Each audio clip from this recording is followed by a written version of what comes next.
As you walk through the valley of the shadow of hell, you will realize that there is something ahead. Something that lurks behind the dark veil. A veil that is beyond our own comprehension. Beyond the void.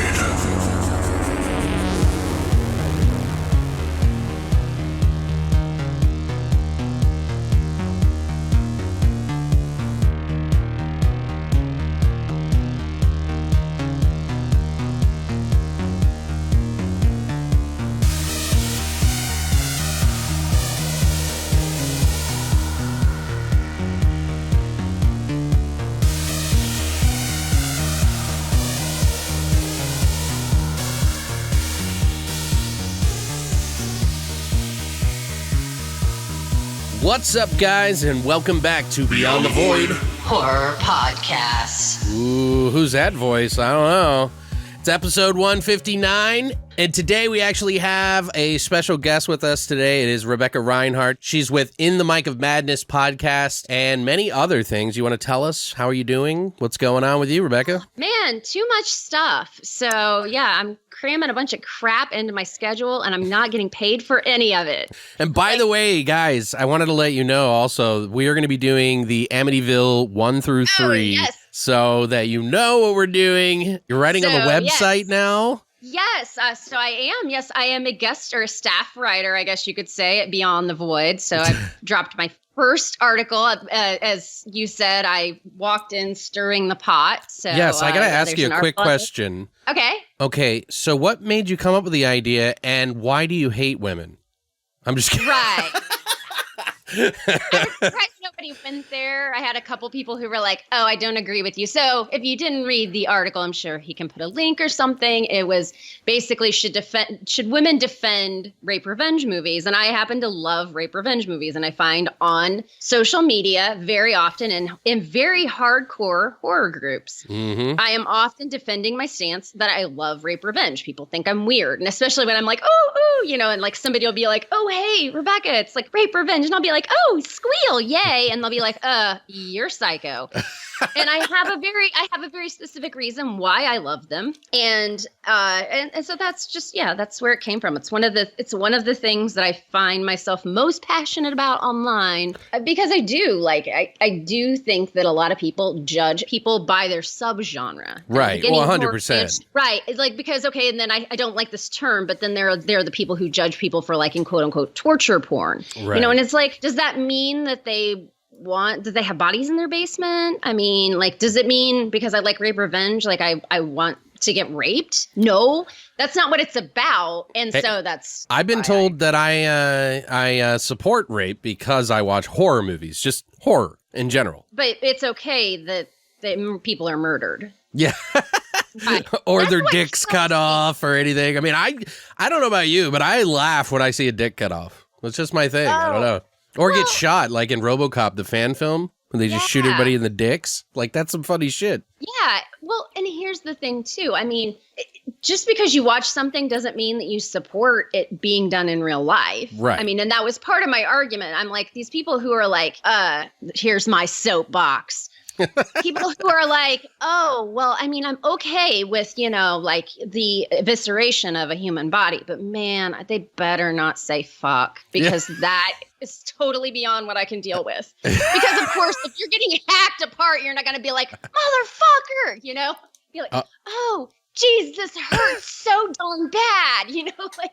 I always hear people say that they hate it when someone says the word cunt, and I totally get it. Oh, yeah, I get it, but I'll call you a cunt all day. I just don't have that sensibility. Things don't offend me. I mean, unless somebody is trying to offend me. Right. If somebody walks up to me and they're like, you fucking cunt. Yeah. Then I'm going to be like, whatever. Way different. Yeah. Exactly. It's like all in context. It's, I use it as a term of endearment oftentimes. Yeah. So. Oh, you're such a cunt. Yeah. Like I call people cunt. So shout out to the late Dylan Clancy, who was a dear friend of a lot of people in our circles. And he always would say the word cunt, and he was Australian. And he would say, I'm Australian, so I can say cunt. So we all kind of picked up on it. We were like, well, we know an Australian guy who says cunt, so we can say it too. Right, yeah. We lived through him vicariously. Yeah, it's like that and British people, you know. Yeah.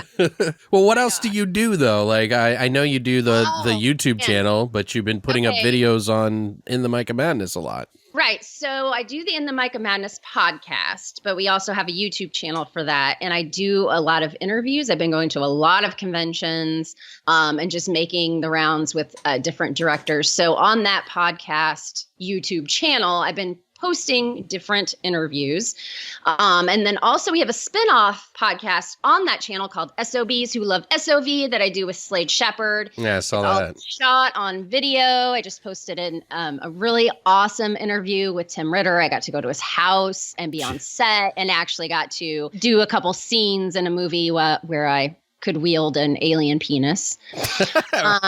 Yeah, it was all written around me because I really love this alien penis from his segment in Zombrella's House of Horrors. Yeah. And so instantly when I get to the house, like somebody threw me the penis. They're like, here, you love it so much. Here you go. Which, by the way, guys, you guys need to watch that fucking, the whole fucking interview with Tim Ritter. It's fucking awesome. I was really happy, but it's just really cool to see him get some light, you know, and see, you know, the light of day for other fans who have no idea who he is, you know, because that's right. Because there are people who have there's two camps to all of these SOV guys. So we had Michael Rasso on our show. We've contacted and we've gotten we've become friends with a lot of these directors, but Slade's had some personal issues, some health issues with himself and family members. So we haven't been as prolific as we had anticipated to start out with. But I mean, we've had so many people who are very supportive and have become kind of quote unquote friends of the shows. So like Tony Masiello and Ron Bonk. You gonna get Andreas Schnoss? I don't know about that. I don't know if he even speaks English 100%. I'm not sure about that. But yeah, I mean, we had so many cool people. And then I will pimp out. So I also have a channel called The Not Quite Final Girl, a YouTube channel. And it started with, I wanted to profile the women in horror movies who did not get talked about because they died. So that's where it started. But I've been posting a lot of interviews, reviews. I go to conventions to do like wrap up videos and things. But I also got to interview Shannon Stockin, who has been, for the last couple of years, has been in all of Tim's movies and done his effects. And yeah, I saw that one you too. Go and watch that interview. She is a freaking hoot. Yeah, she's pretty her. fun. Oh, she is fun as hell. So I've gotten to meet some really cool people. And of course, all my stuff kind of goes more towards independent horror and whatnot. But when you do independent horror, when that's your jam, you get to talk to your idols. I've been having fun. That podcast, I think, is going to end up being a lot of fun. Well, yeah, it's always funny to me because like I hear other people who do podcasts and stuff, and they're like, yeah, this is my 7th one, and I'm like, holy shit, dude. He's like, yeah, I just started trying this other thing, and this one became more popular. It wasn't even my favorite, but it just ended up working. It's just the way it is, I guess. Yeah. Sometimes. He's like, my other ones are my passion ones. Yeah, I'm not ditching In the Mic of Madness. So, and in fact, see, Jason, you hear that? Just kidding. Jason Smith, I'm not backing down. You're stuck with me. We are actually on our year anniversary this month. Yeah, congrats. So, love you, Jason. But yeah, this is our year anniversary of doing the podcast, and things have changed over the year. But it's cool that we've made it this long. And so here's to another year. I got a little mushy on our podcast we did the other day. So yeah, man, I was shut pretty fast. That's why I'm saying, like, a lot of people don't even make it to a year. So if you've made it to a year, you know what I mean? You're doing something. Yeah, we made it to a year, and we have only had, we were friends before that. We did the podcast together because we are great friends. Right. And we only had one fight during that whole time. And when we had that argument, we made this pact that, like, if the podcast threatens our friendship at all, we're going to shut that motherfucker down. Like, and if we have a fight about the podcast, it is about the podcast and not personal. And so, like, that's been, I think, a key to our success is that we have compartmentalized that. Just a tip for anybody who's looking to get into any kind of media type thing with anybody else that you like and you care about. Just make sure you set the boundary. Yeah, it's like living with somebody. It's like you're going to marinate at some point. Oh, yeah. Or like when you're like, oh my God, we're best friends in high school. Now we're going to room together in college. And then like by end of freshman year, you're like, I fucking hate that girl. So actually next weekend, so October 11th and 12th, I will be in Iowa at the Haunted Hotel Autumna, I think I'm saying that right, for Halloween-a-Palooza, which is a convention and film fest that's put on by my podcast network. And I will be there representing In the Mic of Madness and The Not Quite Final Girl. And I will be doing my show live on Saturday. Nice. Wow. So, yeah. So if you want to see me fail horribly, just, you know. Wow, that's a nice expectation for yourself to set 3 up. o'clock Central Time. I'll probably put it on Facebook Live too. So if you really want to see me like fall on my face, then you can see it live. Whatever, you'll rise to the occasion. I've seen you on video. I'm good. Yeah, but that's edited video. Hey, that's true. It's all right. It's all right. But yeah, guys, I think it might be that time. Oh shit! Horrorshots!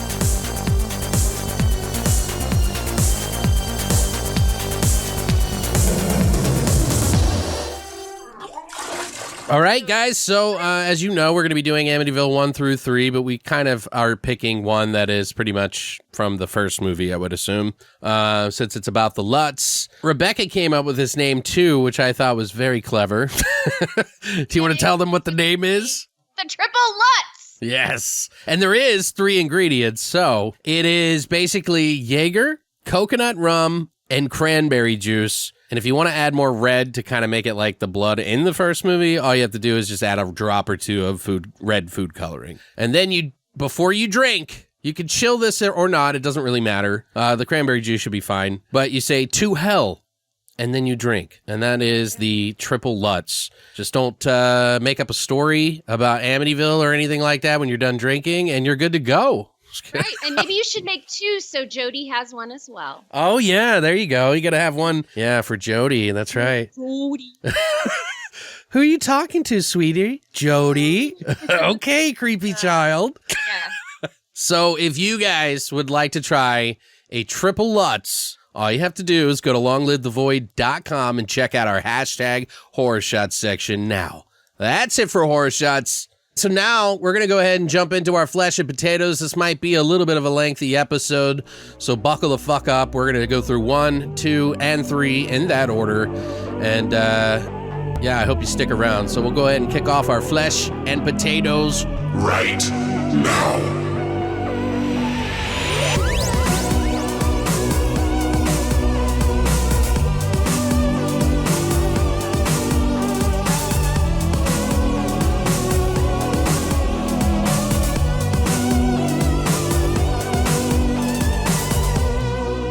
All right, so we're back, and we're going to let Rebecca kick it off here for us with the first Amityville Horror, the Amityville Horror. So why don't you go ahead and tell us? The Amityville Horror is from 1979. So, newlyweds move into a large house where mass murder was committed and experience strange manifestations which drive them away. This, of course, stars James Brolin and Margot Kidder, and also the Oscar award winner Rod Steiger. It was directed by Stuart Rosenberg, who actually I never really knew anything about him, but he directed some very, very cool movies. Cool Hand Luke, Brubaker, the Pope of Greenwich Village. So wow. And yes, I know it is Greenwich, but I'm from Indiana.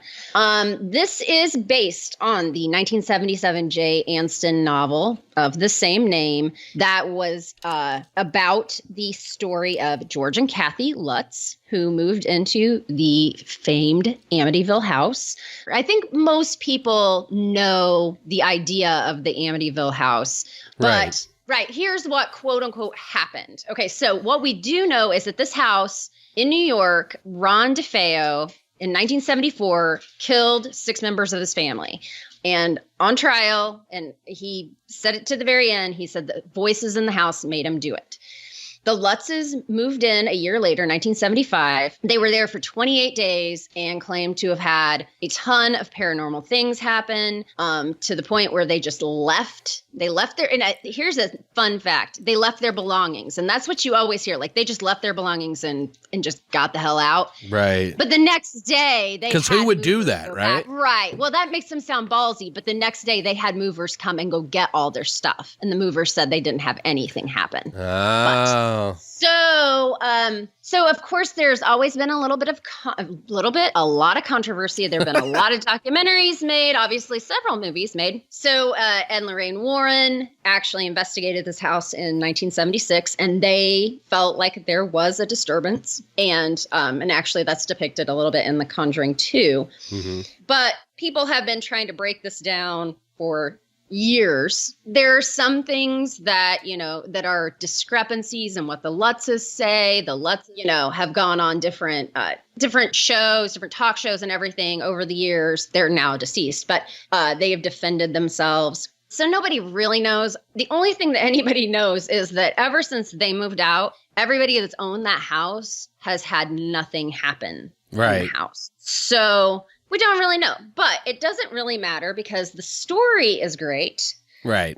It doesn't have to be a true story.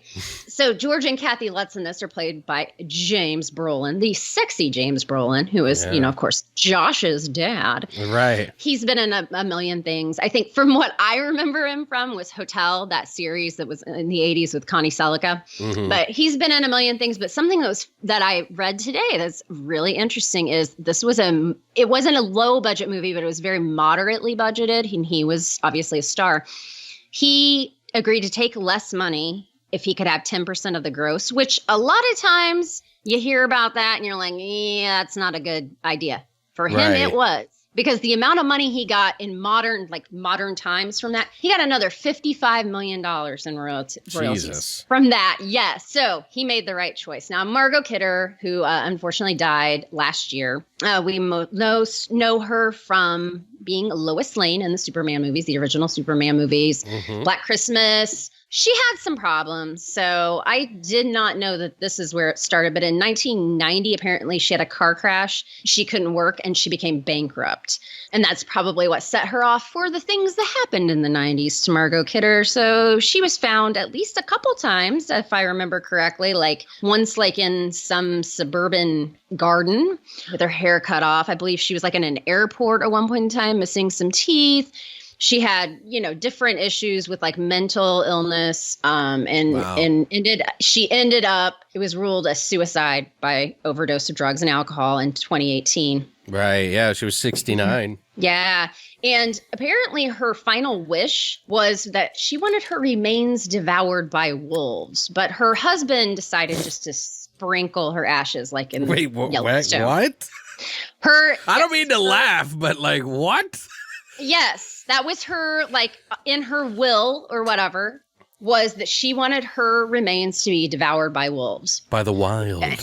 I could see the lawyer going, and what, Margot? But anyway, so she was a troubled chick, but clearly, like, she had some really iconic roles. She was a great actress, and it is kind of sad that she went, the way that she went. Right. But she had a big personality, and you could kind of see that maybe there was some stuff going on there, but she was great in this. So that's all the trivia I have for this movie. So what are your initial thoughts, your basic thoughts on the Amityville Horror original 1979 movie? Well, I mean, this has been a classic film for me since I was a child. I've always watched this. I remember, I think it was on TV even, because it wasn't like a rated R film or anything. Yeah, it definitely was tame for a quote unquote horror movie. Right. I mean, it had some edgy moments in it and even a nip slip, I think. But because we were like thinking of movies that Christina could let her nephews like watch. And we were like, oh, this would be good. And then we were like, oh, shit, there's a nipple in it. So I don't know.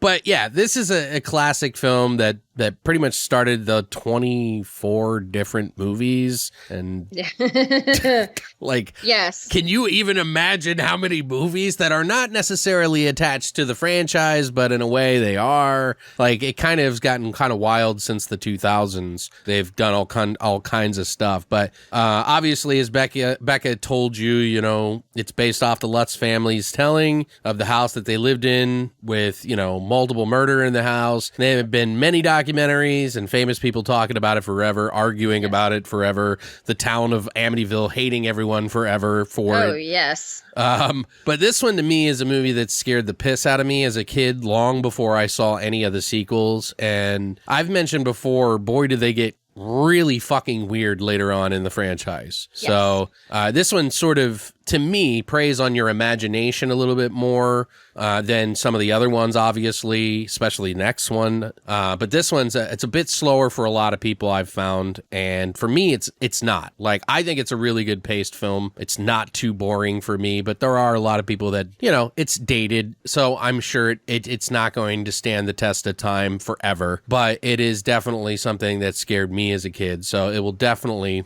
be forever that for me. But there were a few moments Christina and I personally like laughed at this movie though, so because it you know, it's worn out my imagination quite a bit since I was a kid, and it's more it's more of an intended dread a lot of times, and it sort of expects you to anticipate things a little bit more than like the later films, although the third one, we'll get into that. But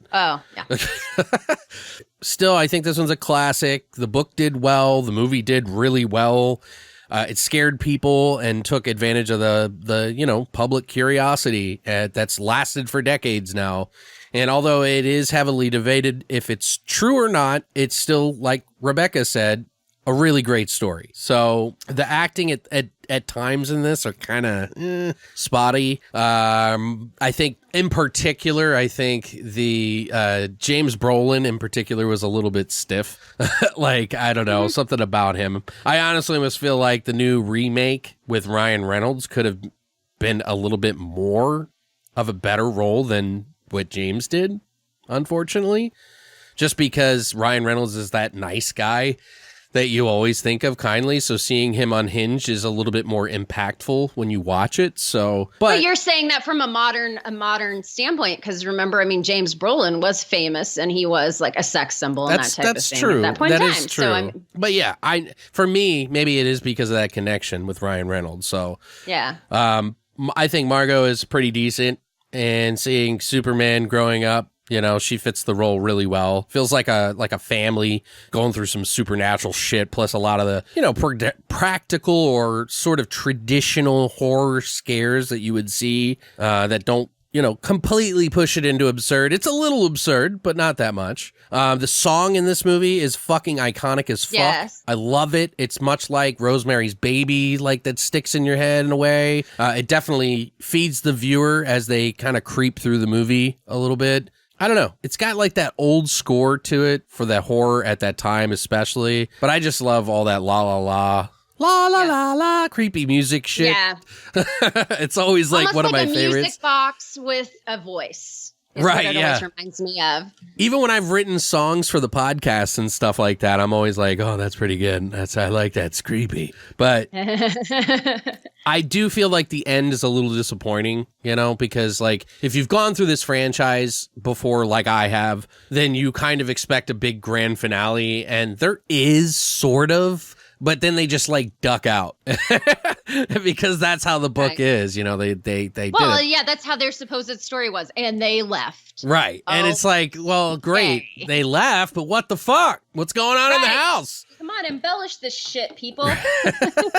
But yeah, I still love it. And perhaps, you know, my nostalgia plays a little bit of a heavy part in that. You know, it's, you know, people may not like it as much as me, but I've had, you know, like I said, I've had a lot of friends that are just not into it as much. They think it's boring, but I think it deserves an 8 at the very least. I think it's a classic for that reason, and I'm always going to come back to this movie and remember it fondly like the first time I watched it. So what about you? I'm kind of in the same boat. This was an iconic thing. Like when I was a kid, like I hadn't seen the movie, but man, I'd seen that house with the little eyes and Right. windows. I mean, man, that was like, for God's sake, get out. And so and that became like synonymous, like with a haunted house, the Amityville house. Right. And the 70s were big on the haunted house movies. And when there was supernatural stuff, it usually was quote unquote based on a true story. And it usually involved religion. I think that we've moved past that now. Mm-hmm. And so maybe we're a little bit cynical about it, watching it as a modern audience, as we said. And then there's also the thing of just like, why the fuck don't they just get out? Like, seriously. I just know, go. dude. Because, I mean, every other movie like this, now the thing that they always do is like, okay, the people get out, but then they find out the thing is attached to one of the family members. But in this case, they were just like, nah, it's good. It's fine. You Right. know? Like they don't even try to get out. But yeah, I mean, it's dated. It's definitely dated. And this suffers from the same thing that a lot of movies that I once found incredibly frightening, I just don't find frightening anymore because they've been parodied 6 Ways to Sunday. Oh, the whole thing with the priest and the flies. I mean, I can't watch that and not think of Scary Movie 2. Right. Yes. Thank you. I put that in my notes. Yes, which I absolutely adore that beginning segment. He's all taking his shit, and it's like shit and everything's James Woods. Yeah, The Exorcist is another one, although that's still right. I mean, I won't say it frightens me, but it still affects me. But yeah, like that's another one where it's just been parodied so many times that it just kind of loses its luster. Yeah. But in general, I mean, this was a movie that I don't even remember the first time I saw it. It does lull a bit for me as an adult. Right. I actually love James Brolin. I question, like, when I'm watching this, and I have not done a whole lot of research on the Lutzes themselves, but I almost feel like George Lutz just was a real dick, and this was almost like an excuse. But I don't know that for sure, not to speak ill of the dead. And I did watch this on the version that I have, which is on the RCA Select Division CED. So...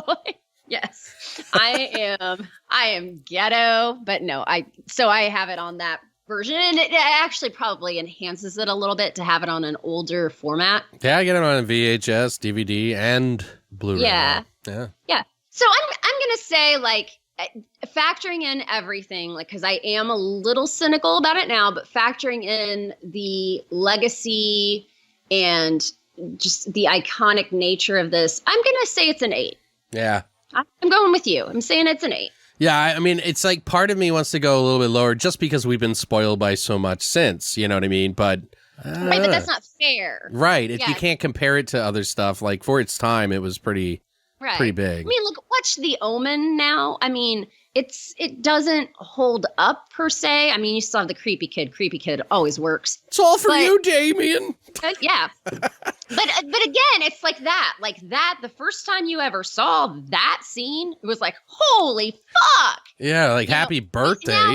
But now we're just like quoting it randomly. And so it takes away from it. So you have to kind of go back and like just think about it for the time and that sort of thing. So 8 and an 8. So we're pretty tied there. Okay. 8 and 8. All right. Well, on Metacritic, they're giving it a 2.5, but that's kind of a newer. No. I was like, fuck you. Everyone is shitting on this movie. I hate you and your families all die. Yes, I mean, like, okay, so yeah, on IMDb, the Metascore... It's like 6.1 or something? Well, the Metascore, which is the critic one, is 28. And so I was kind of looking because I thought, well, okay, maybe it was getting slammed at the time. Because a lot of times when you look at older movies, the reviews that they have on there from the time that the movie came out. Mm-hmm. But some of these are not. They're more modern. I mean, the AV Club, they certainly weren't around in 79. Neither was Slant Magazine, I would guarantee. None of it. Most all of these, yeah. Yeah, I mean, it gets a 6.2 from the viewers, but yeah, I think it's partially because, like, as something gets older, I've noticed, like I hear people who are like young who go, "Yeah, the new Evil Dead is the best," and the originals are so stupid. Mm-hmm. And I'm like, okay, hold me. Jesus, take the wheel. Jesus, take the. I'm fucking gonna murder some kid. Yeah, but I totally get it. I got to be fair to it because they grew up not watch. Everybody's been spoiled by everything, so it's like their tastes are different. Everybody's taste is different for that reason. Everybody's taste is different, and we're a little more hardcore than your average bear. So, right. Let's face it, right? There is one little tiny bit of trivia that I do want to give before we get into a couple of the scenes, just real quick. So apparently, Ronald Butch DeFeo, he was 23 years old. It was about 6:30 p.m. on a Wednesday, November 13th, 1974, that he entered Henry's Bar, which they call the Witch's Brew in this movie. Right. And he said, "You got to help me. I think my mother and father are shot." Like, first of all, why would you go to a fucking bar a and bar? yell that? Right. All these people like went over to his house on 112 Ocean Avenue and found that the parents were dead inside. And like after prodding him for days, they found inconsistencies in his story. So this is the original murder that led up to the Lutz story in this movie, guys, just so you know. But they kept prodding him and they found all these inconsistencies. And then eventually he just confessed to it and said, once I started, I just couldn't stop. It just went so fast. Yeah. Like, whoa. Like, wow. Because I'm thinking after one, you might. Yeah. Once you like, pop one, you just can't stop. I was going to say, they're like Pringles. Did you know in this movie, too, that the DeFeo name was never said in the first movie? They did in the second one, but they didn't in this one. Yeah. Mm-hmm. Well, the second one they didn't. No, the second one they didn't either because the second one was kind of, we'll talk about that one. The third one, they go into Maybe that's what it was. They're all kind of running together now after all of it. I have to. But it does tell you how much the mythos of the DeFeo, family and the Amityville house. I mean, how much it is in our conscience that we watch it and it wasn't even said. Well, let me ask you this. So, if a murder happened in that house 3 years before you moved in, like the Lutz, would you move in? Well, first of all, it was only a year, but I thought it was 70. They got it. 74 and 75. So they lived in there for years while it was happening. Yeah. The original family. Yeah, they didn't just move in. But I just don't. If it were, I don't know. I guess I can't say. I can't say for sure. Like that's a pretty nice looking house, but yeah, I mean, I'm kind of like, okay, if it's too good to be true, it probably is too good to be true. On the other hand, when you get a good deal, you get a good deal. Right, ghost or no ghost, right? I mean, right, because just because somebody died there, I mean, people die and stuff. People probably died in the house that I'm living in. It's been around long enough. I mean, I'm not saying that they got murdered, but I mean, there may have been somebody who like lived here and ended up, going to the hospital and dying. I mean, well, something about them splattering their soul all over the walls kind of makes me like. Yes, there is the word blood thing, and I think that's it. Like, I would always look at that and be like, I put about 4 coats of paint on that wall. Fuck that, dude.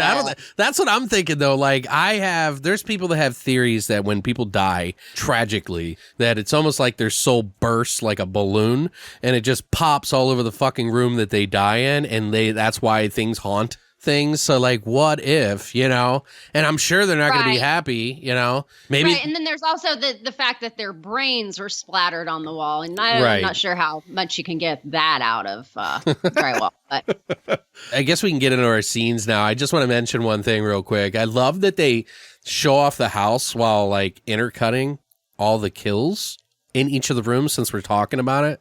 Right. They're like, they do each one by one. They're like, oh, this room. And it's like, pow, pow. And I'm like, holy shit, that's amazing. Right. Because they're trying to make it to where it's the house. It's the house. It's the house. They're telling you like the house is killing the people. And that face, I mean, that house has a face. I mean, and that's not the actual house. Allow me to show it to you. It was a beautiful, it was a beautiful exterior for what they picked and everything. You mean the windows with the eyes? Right. Yeah. And then it had like, and then you had the fireplace, like the outside of the fireplace and the chimney kind of came up, almost looked like a nose, I mean, it does kind of look like a face. And so I think that they really used that well. Right. I thought it was really cool how they took the sweet and happy moment of this couple's lives and then mixed it with that tragic moment of this other. It was just, that was like really hammering it down. Like, yeah. Ugh. For a kid, when I was a kid and I saw that was fucking scary as shit because I didn't know where my emotions were. You know, I remember being scared of that in the beginning. And the whole idea that it's like, it's a real thing. Not even saying like a real, like that the story is real. I mean, but that is based in like reality, like that a guy is killing his family. Somebody that they trust is killing them. I mean, that's a terrifying thing, especially when you're a kid. I mean, you know, now it's like there are so many supernatural things that we see or whatever. And it's like, oh, well, that, you know, whatever. But when you're a kid and you're like in a trusting, you know, situation, to think your brother could go and kill you, that's really terrifying. And there are a lot of kids who probably already think that. Well, it's like, who do you trust then? Yeah, especially for kids, you know. That's why it's so traumatic, like when shit like that happens. Yeah. I love when they're also visiting the house too, because she's like, you know, I just don't know how I feel about everyone being. How do you feel about that being murdered here and everything? And he's like, honey, houses don't have memories. It's like, famous last words, of course. Yeah.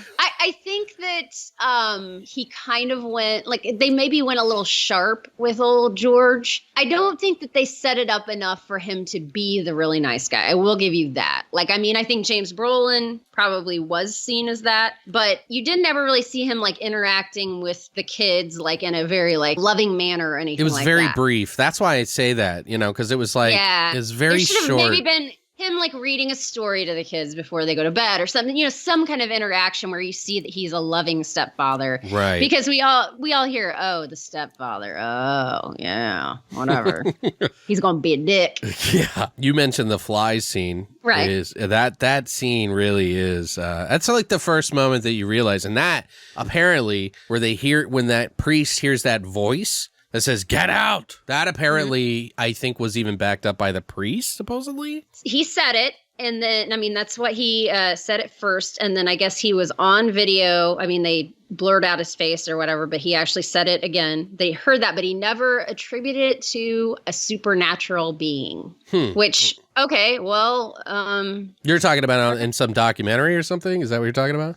Yeah, just in the research that I was doing. I don't know if this was, you know, I mean, there's just been so many investigations and researches and everything else, but yeah. Yeah, I thought that was like canon to reality. Is that how you say that? Is that real facts? Right. Like, I mean, it's one of the things that they maintain that, you know, has been maintained that happened. And, you know, some of the other things, you can look these up, you know, you can read the book. And of course, you can doubt what they say. But I mean, most of the things in there in the movie were things that were taken from what the Lutzes said happened. The Jody thing, the cold spot, hot spot, you know, all of those things that they have in there were, I don't think that is kind of a funny thing that I don't think this movie was embellished from its source material at all. They might have taken some creative liberties, but not like writing wise. Like, yeah, like how things looked. Right. And I mean, the Lutzes did not look as cute as those two. So, well, a lot of people said that he was like a really good salesman. And that's why a lot of people believed him, because he was taking lie detector tests and shit like that. And maybe he was just, I don't know. It's just weird. Yeah. Did you like the scene where Rod Steiger, Father Delaney, he is getting into an argument with the upper echelon priests? Oh, yes. That was like one of the best performances in the movie, in my opinion. Yeah, although, I would agree with that. I think his acting was the best in the whole movie as well. But yeah, he was a little over the top, but I don't know. I think for the time, I think it was kind of like, it reminded me for some reason of like, I don't know, Marlon Brando or some shit. I don't know. He kind of feels like that kind of guy for some reason. Well, I mean, he was in Cool Hand Luke, so there you go. Right. Yeah, I mean, as far as scenes go in this, I like the ones that stand out are probably the ones that most people would say. And then there's the one that I always kind of, I think is kind of odd, is when the business partner comes over and James Brolin is chopping wood and and he hasn't been in the office for a few days and everything else. And I find that kind of unsettling. Like, I think James Brolin did a really good job in that instance of being like, wow, because you can tell the guy's just coming up to him like, hey, dude, what's up? Like, I mean, you can tell, it's almost like you can tell with the interaction of that guy how George was just a few days ago. Like, just, I mean, he has no like apprehension of coming up to him or anything. And he's just like, George, yo, what's up? So I think that was a good juxtaposition there. Yeah. The overwhelming goodness of his partner won him over. Because he's like, I got this boat light for you, you fucking dickhead. And and can you sign everybody's fucking check? Yeah, everybody hasn't eaten for weeks. Can you fucking help out? Well, it's only been like a couple of days, but still. I like the one scene when I was a kid that kind of freaked me out was and I, you know, you always see these like window eye scenes and you think of something like Suspiria or something like that. But they got that part where it's like Jodie gets scared by the girl's mom or whatever. And she's like, you scared her. She flew out the window. And then she goes to look out the window and you see the like fucking cat eyes looking at her. Like, and that scared the shit out of me as a kid. Like, I was like, no. I didn't want to go near windows because of that shit. Yeah. Same with Poltergeist. That kind of fucked up windows for a lot of kids too. With the tree you're talking about? Yes. But here's another thing too that might influence us being of a certain age. And it is the same thing with Poltergeist. Like that was like, it was PG. It was considered quote unquote tame. It was like okay for kids. Same thing with Amityville. It didn't have cussing. It didn't have blood really, you know, and didn't have like gory stuff. And so this was kind of one of those movies where people were probably like, yeah, it's on TV and it's okay if my kid sees it. So I think maybe like we saw it when maybe our parents were just going by the MPAA standards and not by what would really terrify a child. Yeah, no, it's, I remember we redid Poltergeist here recently, and I kept thinking to myself, like, man, you know, this scared me so much as a kid. Like, how the fuck are they even fucking doing this? Like, and then, you know, it really is kind of tame, but the iconography, like the character, like the creatures and shit are pretty scary. Like the skull coming out of the closet. So, and I almost feel like, now that we're on the Poltergeist tip because of haunted houses and shit, this house obviously is more iconic than the Poltergeist house. We don't even remember what it looks like. But this house, the way they shot it and always had those exterior shots looking at the house, like with the wind and the fucking leaves going and shit like that. Yeah, it was always, in all these movies, you notice is always fall, no matter what. Like every Amityville only acts up in the fall, apparently. But it gives a good atmosphere with like the leaves blowing, kind of the more overcast look, you know. Yeah, no, I like it. It gets a little weirder as the ones go on. Yeah. I think the second one gets a little bit wilder, but we'll talk about that later. Yeah. So, one thing I do want to mention is the way that George kind of flips the script all of a sudden. Like, he's starting to get darker and darker and darker, but all of a sudden, like, now he's just, like, helping everybody at the very end, and I'm like... Yeah. That's a little weird, right? Like, it shouldn't get progressively worse, but, you know, again, this is based on a real story, so... Right, he snapped out of it, or whatever. Yeah, just in time, but it wasn't like this, like, build. It was build, but then it, like, I don't know, felt a little off, but... That's just me being picky about something that I really enjoy. So, but do you have anything to add? No, I mean, this is the one that started it all. And it was definitely one of the iconic haunted house movies of the 70s. And I don't think that it's like you could say a ton of stuff about it, but there's nothing you can say about it. It's one of those movies. Yeah, there's only very few houses in the horror spectrum that you can like go, okay, that, like the front door of like Nightmare on Elm Street, the red door thing, you know, like, or... Yeah.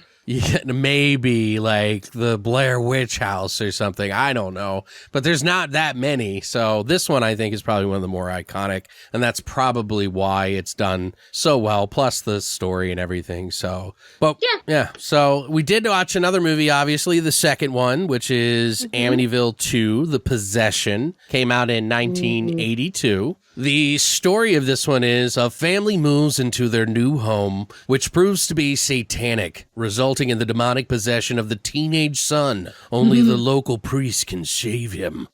Scary. This one is actually directed by Damiano Damiani. He's actually got more writing credits than he does actual director credits, but he directed The Devil is a Woman, I Am Afraid, Angel with a Gun, Massacre Play, The Sicilian Connection, and many, many more.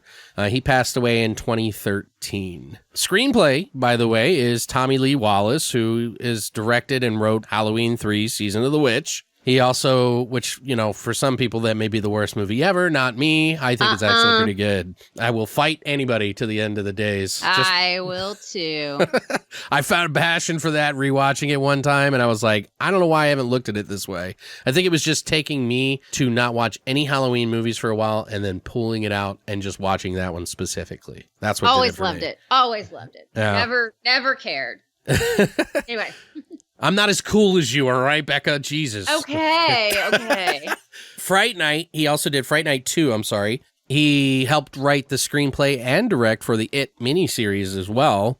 And he directed a few episodes of Max Headroom. Oh. Yeah, which a lot of people were kind of involved in that for a time. Yeah, for a very short amount of time. That was definitely what you would call a flash in the pan. It's always that and Murder, She Wrote. Like, everybody's always attached to Murder, She Wrote somehow.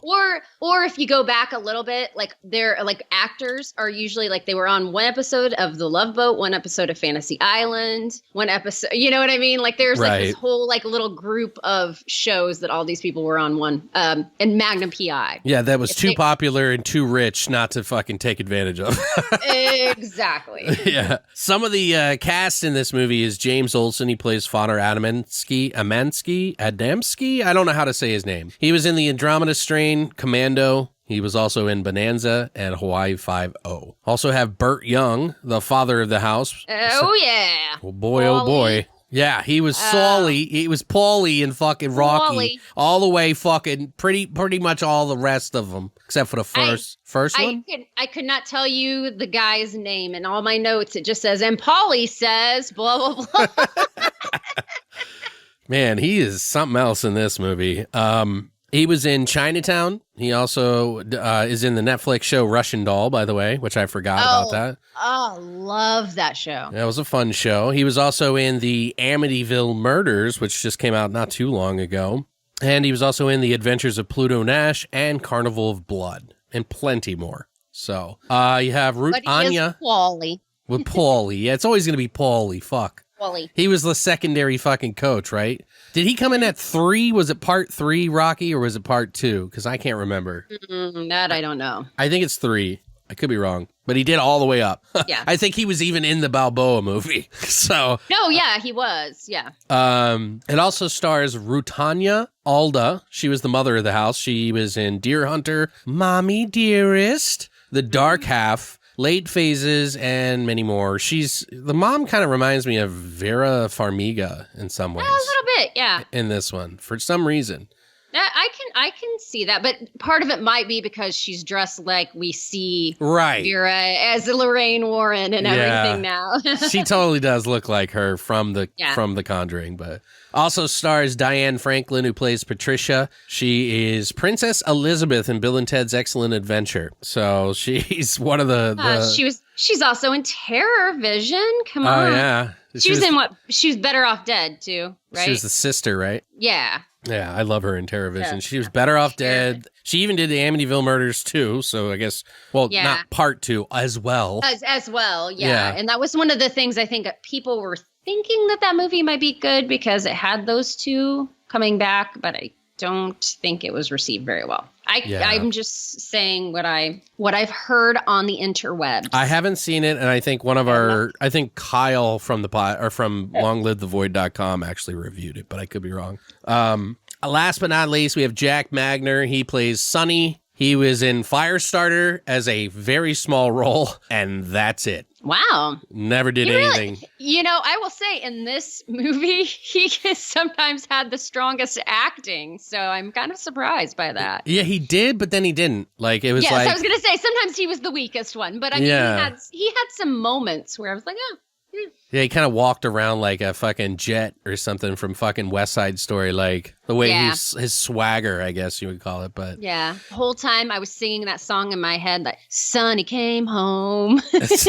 Sean Colvin, yes. I have no idea what that song is. You don't know that song? Well, it's really about a chick who comes back and I think she burns her house down. But sounds like a nice song. It works. It's a very beautiful song. It's actually a very beautiful song. But what is it? But when you listen to the lyrics, it's horrible. But she gets the kids out of the house. She gets everybody out of the house, and then she burns it down because she was like abused or something. So yeah, look that one up, everybody. What is it called? Sonny Came Home. Oh, okay. Sean Colvin. I'll have to listen to that afterwards. So if you guys are wondering what we're talking about, I probably cut out the singing part for copyright reasons, obviously. Otherwise, I would torture her. She's gonna put that up for Patreon. Like, here, everybody. Yeah. $10 on Patreon will get you all access pass to Rebecca. Singing. Wait, that sounds really dirty, by the way. Yes. There are people who probably paid $10. I'm sorry. Trust me, I've thought about it. I mean, money's pretty... All right. Anyway, so budget of this movie is $5 million, and it actually made 12.5, so almost made 3 times its amount, although if you count for, like, marketing and stuff, probably costs... they probably only made $10 million at most. Still, it was profitable. It was profitable enough for them to keep going at least for one more. And they made one the next year. So it's like, what? So, yeah, they're like, let's keep this gravy train running. Right. So I usually just jump into thoughts here, but, it doesn't matter.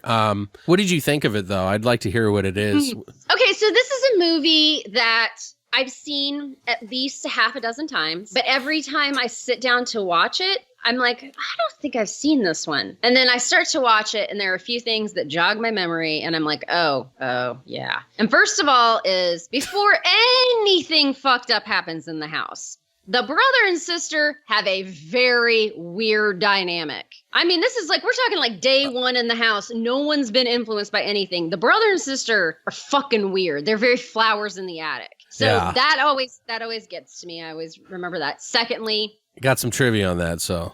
What is the woman who is, I mean, I know they want like the dynamic of like, she's like the passive housewife and he's like the domineering guy. Because obviously with this one, it starts out, it's not that the guy, they walk in just telling you, okay, the dad is a dick. Mm-hmm. He was? It doesn't have anything to do with the house. You think he was? Oh, yeah. I'm totally kidding. I'm just fucking. Oh, okay. I was like, no, but he walks in totally being a dick. But you look at those two together and you're like, how did they ever get together? Like, he reminds me of the guy who's in Microwave Massacre who. Frosty the Snowman. I can't think of his name right now. Yeah, I know what you mean. But yeah, but it just doesn't.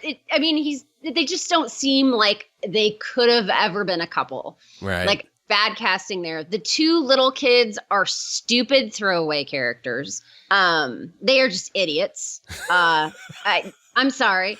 I think I probably of all of the people, I probably like Diane Franklin the best, although her character was an idiot as well. Mm-hmm. The acting was subpar at times. There were yes. Sometimes it was really great, and sometimes it was really crappy. Like it ran the gamut.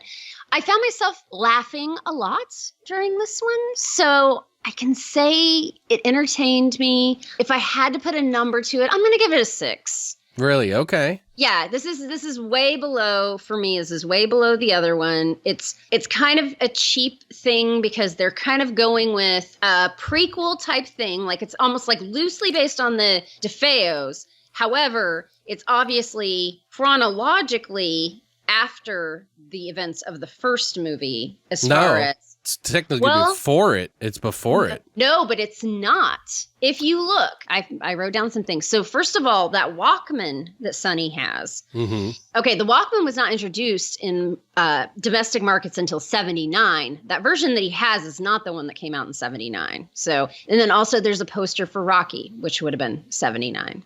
So, I mean, obviously, that's why people are always confused. This is a prequel or a sequel because what really happened is they didn't pay attention to continuity. Mm-hmm. I mean, because technically is supposed to be the prequel. It's very loosely based off of the DeFeo situation without saying the DeFeos. However, they didn't do a good job of putting it chronologically before the other one. Right. But yeah. It was a little sloppy. So 6. You're going to only give it a 6, huh? Oh, giving it a 6. Wow, you're going to... Shots fired for you folks out there who love this one. So what do you think about this one? Well, I will say that this one doesn't waste any time flapping its old floppy, big old fucking floppy ass demon dick all over the fucking screen, because... That is true. The whole fucking house is like going nuts right off the bat. Oh my God! There had to have been so many like quote unquote puppeteers on set there, like with strings. It was like fucking Pee Wee's Playhouse, dude. Like, like fucking going nuts. Oh my God! Yes, I think those are some of the times I laughed the hardest. Like, wow, you're really scared by that? Because I would just feel like I was on the set of like a Muppets movie or something. Plus, you got the fucking unhinged, shitty ass fucking father, and like the family. They move into the house that, you know, obviously people just keep moving into, and you know, he doesn't waste much time laying his hands on all of the fucking kids and just about everyone in the house, which is just an uncomfortable but interesting dynamic nonetheless. I would say that it without a doubt has that, you know, Italian feel to it, mixed with some sort of like American thing. Like there's just like an aesthetic about it that just totally felt Italian to me, even before I looked to see who the fucking director was. I could see that. I feel like, you know, they kind of borrow a few things, you know, from other better movies than it. Obviously, The Exorcist, at least the franchise in some facet, but something about it just looks and feels like it at times to me anyway, especially with how far they go. They got like fucking tons of practical effects in this. It's not afraid to like tear down the curtain and lay it all down for the fucking viewer to like, hey, it's already out of the bag. And it's like, it kind of makes you wonder, like, you know, I don't know. It's just a lot. There's a lot going on. Yes. In a lot of ways, it feels like it throws, you know, the whole kitchen, everything plus the kitchen sink, you know, that terminology. Yes. Quite literally, it throws the kitchen sink. And it's weird how what they do in this movie, because where they take you back, you know, to the prequel, and it feels more current than the first one, but I think this one had a little bit of a bigger budget, I think, than the first one. It's kind of weird to me, because while I love that it goes and swings for the fences like I do with most of my So Bad It's Good films that I love, it also kind of cheapens it in some way. So like the story just a little bit. So it's like an old marriage. I don't know how to explain it. Like there's foreplay. The foreplay is dead, guys. Like there is no more, we're going to fuck at some point in time. It's just like, let's get it over with, Harold. You know, like. Yeah. Which is apparently what was going on in the movie too. But like literally. Well, I just think it's funny because I like picture this old woman like, I'm drying up over here, Harold. Right. I'm trying to get my stick hard, you old bitch. Like, I don't know. I got a pot roast in the oven, Harold. Hurry it up. But I want to be clear, like, guys, like, I'm not saying that this wasn't an enjoyable film, because like Rebecca said, you know, it is definitely enjoyable. It's entertaining. It's an Italian supernatural possession horror lover's dream in a lot of ways. So, you know, even if the story borrows from a lot of things, which even the writer Tommy Lee fucking Wallace said that he did, but he said he tried to give it as much as he could for what they wanted. It's not going to waste your time with any fucking slow burning whatsoever. So if you didn't like the first one, this will fucking, like I said, flap its big old floppy demon dick in your face. I'd say it's definitely more fun than the first one. Not to be taken too seriously, though it might have tried at some point. But plus, it's like two movies in one. You get like, you know, exactly. That was what I was waiting for to say. Right. It's two fucking movies. Yeah, it totally did. Movies. It didn't sway me at all, though, you know, because of all the ridiculousness. I would probably give this one, I would almost say like 6.5 or 7, honestly, because it's not as good as the 8, but it's like as the first movie, but it's also very entertaining in the regard of like, if you were looking for that specific kind of Italian possession horror haunted house movie, it like kind of gives you a lot of stuff. So it's kind of hard not to like in the So Bad It's Good film category. So I'm just going to say this, just right out of the gate for 2 and 3. Watching both of these, I feel like I would have enjoyed them more had they not been Amityville. Right. And it's not because of the franchise. It's because of the first one being rooted in quote unquote reality. And the other two, and I know the third one is like based on, a guy who moved into the house, whatever. But I would have enjoyed them more. I probably would have taken them a little more seriously if they hadn't like put it with the Amityville house. I'm not entirely sure why, but I just... I don't know. I think there's worse movies in the franchise, and we'll talk about that one next. Yeah. Yeah, as far as this goes, I mean, it was just weird.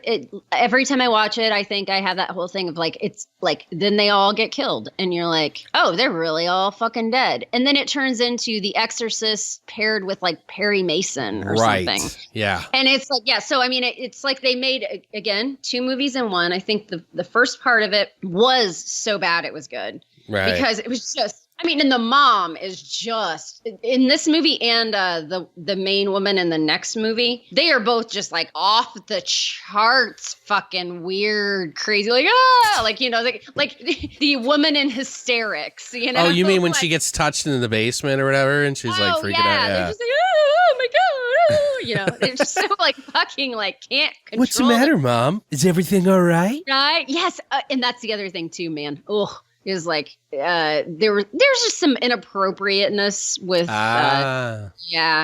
Well, with you don't like family sex.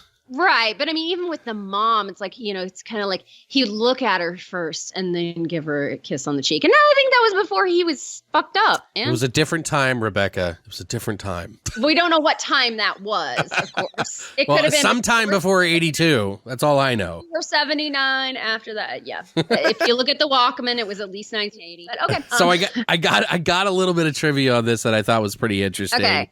This, we kind of talked about already. This movie is based off the event that happened before the first movie, technically.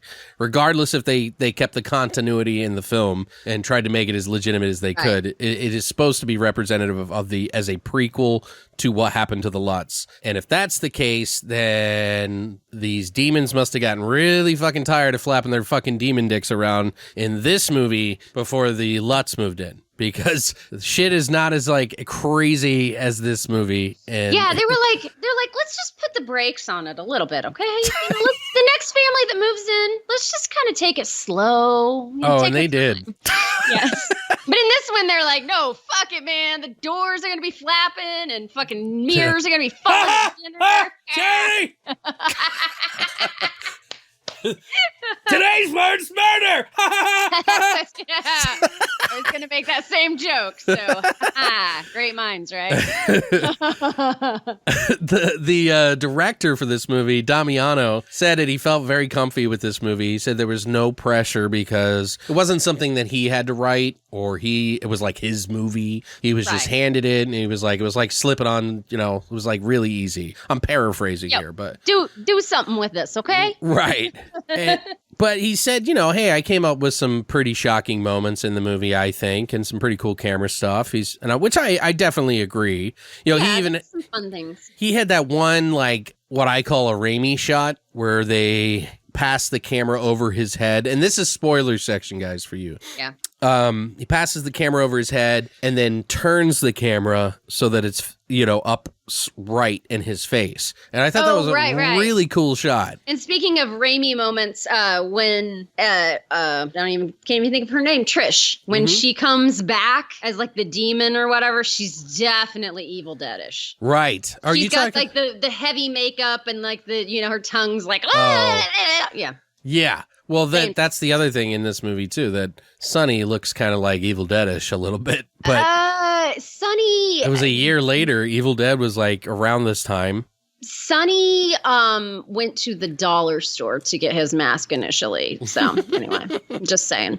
I mean, the difference in coloration between, and I watched this on Prime, so I could have been watching like, a higher resolution transfer. And I try to always keep that in mind, that like what we see now is not what people saw when they were watching the dailies in 1980. I mean, come on. You see a lot of flaws now with high def. So. Right. And it was just like they couldn't have anticipated anticipated shit. But I mean, he just looks straight out like he has on a mask. I mean, just I went to the store and bought this mask, and here's my Halloween costume at one point. So. But those eyes, though, you know. But you're right, though. Yeah, there's a lot of like that Evil Dead. He's like turning. Right. Well, especially when he's up in the rafters. Yeah. I was like, oh, that totally feels like with the high cheekbones and all this other shit. But also, Tommy Lee Wallace, who helped write this, said that he was a fan of Dino De Lorenzo, the producer, and he was very open to Wallace's work. So like they worked down the hall from each other when they were writing this. And he would literally go, I wonder if Dino would like this. And he would go and walk down to his room. He'd be like, I'm on a phone call. Hold on, come on in. And then he would hang up the phone. And he goes, what? And then he'd be like, well, I got this part here. And this is da-da-da-da-da. And he's like, yes, no, like whatever. And then he would just move on. He said it was like the best working condition he'd ever had because he didn't have to like write it, send it to him. Right. And then get it totally slashed and back to him ready. Right. So he said he loved it. So, you know, he said it made the process like super easy. Wallace also actually did work with the director too, Damiano, and they worked on it for like a week to 10 days or something on the script. And Damiano and him got along really well, except for one time he said that there was like, Damiano really wanted that whole Catholic priest sort of like, you know, pushing that heavy exorcism, like exorcist stuff. So that's why at the end of the movie, it's so heavy. And even Wallace was like, come on, Damiano, we gotta, like, that's too heavy. Like, we just need to cut it back a little bit, buddy. But he said he was just we don't need anybody breaking out the prisoner to have an exorcism. But did you have any, scenes that like stuck out? Well, I had a few. First, of course, these are two interlinked scenes that happen at different times in the movie. And the first one would be when we first are introduced to Sonny and Trish, when they very first walk in and they're upstairs and they're having this conversation about like, oh, I like my men taller. Oh, you like your girls with bigger boobs and blah, blah. Like, no, brother and sister, talk like that. And every time I watch this too, I'm like, wait, are they like step brother and sister? And it's like, no, they're real. But then they make her character seem so stupid and naive to be like, would you really take off your nightgown for any guy, let alone your brother? I mean, they almost make her like, they try to regress her because she's obviously like, 15, 16 something in the movie. But like there, she becomes almost like a 10-year-old who's like trusting an adult. Right. You know, like, I mean, I'm like, I don't care if she's like some like little Catholic church girl. I don't think she's, I did not get that she would be that stupid or gullible. Right. But that's just me. He was all like, I got a secret for you. I got your panties here. Like, what the fuck? Yeah. Mom! You know, like seriously, like what the fuck, you know? But I love too, like when they're having the dinner. First of all, it's like their first night in the house. They're having this huge dinner. It's like sliced up hot roast and fucking, it looks like Thanksgiving. Right. Yeah, I'm like, how the fuck did she make that shit in as much time as they had? I know, and they haven't even unpacked, you know? But yeah, so Paulie had just put the mirror above their silver or whatever, and he is like, I mean, he just looks like a sweaty, nasty piece of shit. The rest of them come down dressed to the nines, ready for dinner. She's been unpacking all day and apparently been cooking a like 12-course meal in a skirt, and he just looks like some sweaty, nasty dude. And then like when the mirror falls, it's like he starts getting mad, and the daughter's like just trying to like basically like calm him down, and the mom I don't know about calm. She was like, Daddy, no, Daddy, no, Daddy, no. That's true. I mean, I think she was anticipating that he was going to get crazy, but I mean, the mom just goes like, oh my God, can't we just have one meal where we don't fight? And I'm like, you're fighting? The mirror just fucking fell. Like, aren't you all like a little like put off by this? Like, it's not fighting at that point in time. It's like, we're all a little shocked. Like, can we just have one dinner without a mirror falling off the fucking wall? That would have been better for her to say. So I thought that was like hilarious. But here is one thing that I thought was very powerful. Most powerful thing in this entire movie. Okay. Is so, and I even said it as I watched that, I paused it and my daughter was walking through and I'm like, that's the one thing in this movie that was like, was very like cool and powerful for me. So the priest is like, he's like on a hunting or camping trip or whatever. And he's having like, basically he's getting the feeling that shit's going down. And so he drives all the way back there. And he gets there, of course, there are ambulances and everything else. And he walks up. Now, of course, you know, he doesn't have his collar on or anything, but he's just like, I'm the priest. And they're like, oh, go ahead. Yeah, come on in. You know, I know. Why the fuck not? It's a fucking active crime scene. Why not? You know, he gets past a couple layers of very lax security, and then he gets to one, and you hear a guy in the background going, it's okay, let him through. He was their priest. And he looks back, because that was. And like that little moment when he looks back, I was like, oh man, like that's a hell of a way to find out the entire fucking family died. So yeah. I just like that little thing, but I really tuned out for like all of the courtroom drama and the exorcism and the blah, blah, blah, blah, blah. Like once the family was dead, I was like, oh, huh. One of the first things that I thought was like a cool little technique is like, I always think about like in the very beginning of the movie when they first started, well, there's a lot of shit that goes on, but I'll tell you like all this sequence of events real quick. The door gets knocked on like super late at night. Oh, yeah. And the mother and father come down and there's like nobody at the door, and then they start to walk back up, and then it does it again, and it's like really loud fucking scary knocking. Like I've had that happen at 3 a.m, and it was like a friend like was it at 3:15? Yeah, it was around that time, and I was like pissed off. I thought I was gonna get fucking murdered in my house first off, right. Because no one does that. But like she notices that the he goes out, grabs a shotgun, he's like, hey, I got a shotgun, I'll shove it up your ass, whatever the fuck he says. Yeah. And she notices that the cross is covered by a tablecloth, so they think someone's there. And then the kids' room goes demon dick crazy. Oh, yeah, with the paintbrushes? Right, and the windows are going up and down, and the paintbrushes start painting on the wall, and it says, dishonor thy father, pigs. Picture page. And then fucking unhinged daddy who just like to beat shit fucking goes wild and pulling off his belt, like whipping people. Oh, and yeah. The mom's all like, I'll fucking take the hits, you know, like blame me or something like that. I was like, Jesus Christ. And she even gets a little bit, I think, of the house in her at that point too. Because I Yeah. think she's just like, motherfucker. As he's about to like unleash on the mom, like the Sonny kid pulls the shotgun on his dad, and the family is like, she just like, I love that little moment where she just grabs it and just walks calmly forward. Like, Yes, like, oh. yeah, I'm like, let him die. Like, I don't know. Yeah, like He's a piece of shit, dude. I'm pretty sure at this point in time everything would be great. Yeah, and it's like the whole. I hate that whole like passive housewife thing. I Right. understand, blah blah blah. But I mean, she even gets the guts at one point to say like, you know, when the priest comes in and he acts like a total dick and starts like, you know, beating the kids. You know, when she's just like, I'm gonna leave. I'm gonna walk out of this house right now, which she should have. If you don't go apologize to the priest. Yeah. And I know it was all plot convenience to get them all out of the house except for Sonny, but it's like I just don't get that. I don't get that at all. Like he's at least that obedient to her. So then if she feels like she's got that card to play, why is she so like just passive and letting him beat the kids all the rest of the time? I think it's because they try. There are some people that keep up appearances. You know what I mean? Because, yeah. Oh, yeah. So I would believe that because I've known families that are like that. I think it's believable. I just always am amazed by that scenario and that dynamic. Right. Well, and the other thing is like, if this is how the family was before they moved in, holy fuck, they picked the wrong house to move into. You know, like. Exactly. And the other thing is like, if the dad's that fucking violent and there's demons in the house, why are they picking Sonny? Well, I guess, Wouldn't he be the most easy access fucking thing to do?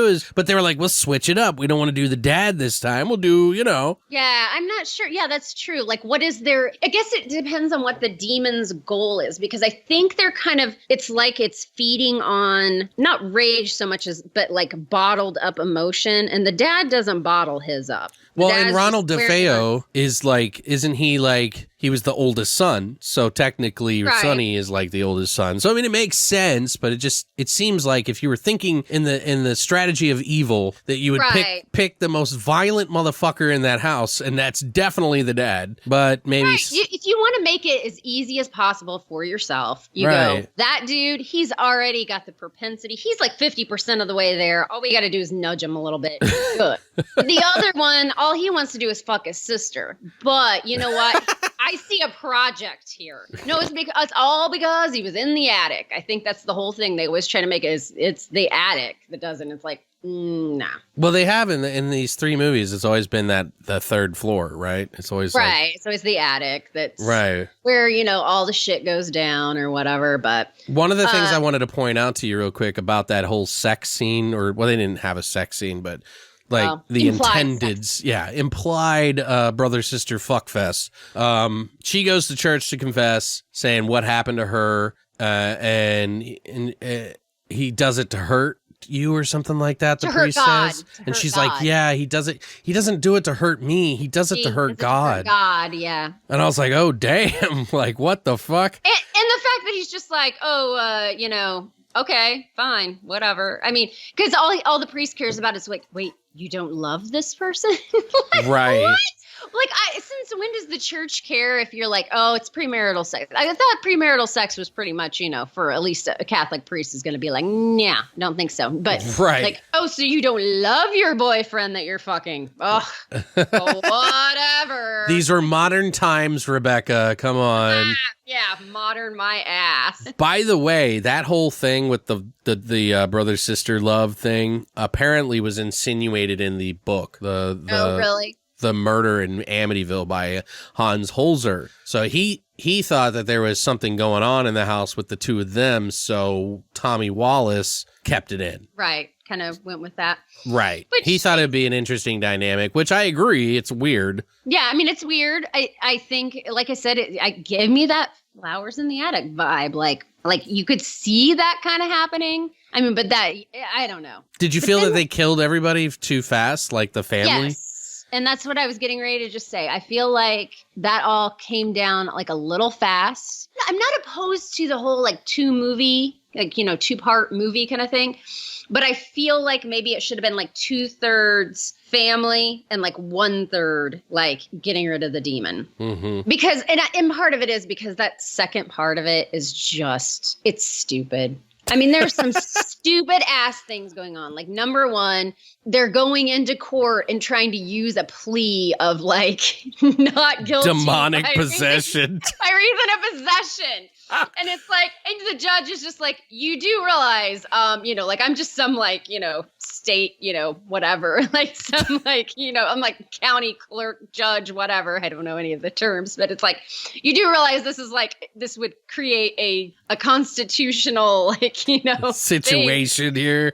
Right. Yeah. I don't even know what you would call it, like a precedent, I guess. Yeah. So people would always constantly say they were possessed by the devil. Yeah. He's like, I'm not going to be that guy. I'm not going to be the one that everybody looks at in law school and they're like, oh yes, it was the Montelli versus the state, and they used the demonic possession plea. Right. Plus they have that fucking guy who's like works for the fucking government or whatever, who's looking after Sonny and keeping him under duress, and like he can't, like he's like helping out the priest, and like why is the priest going in there in the first fucking place all the fucking time? You know what I mean? Like he's got to get him to church. Take him to church.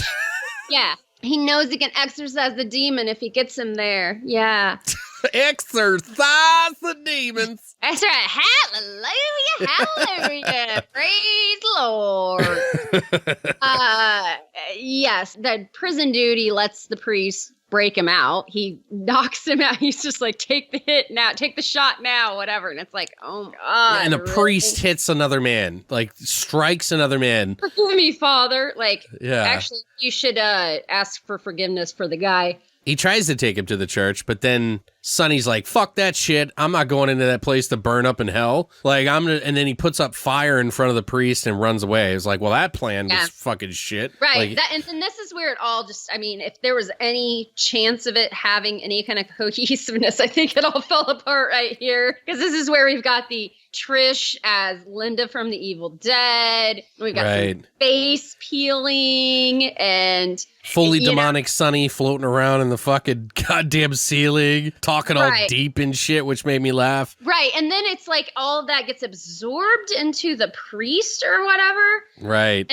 And the other guy takes Sonny out. Because that's what I'm thinking the whole time. I'm like, it doesn't fucking matter if you guys get the demon out of him. Let's say that's what's going on and you get the demon out of him. He's still going to fucking prison in the electric chair. Right. That's what I was thinking. Right. Like, well, what does it matter? The guy says, well, we'll make them understand. Like, oh, okay. Just like that. Well, we're going to plead innocent by demonic possession thing told me. Well, he pulls the Exorcist move and he's like, come into me, God damn it. Yes, like, you know, but he doesn't jump out a window. He just sucks it up and fucking takes on the demon. Like, because like his hand starts going.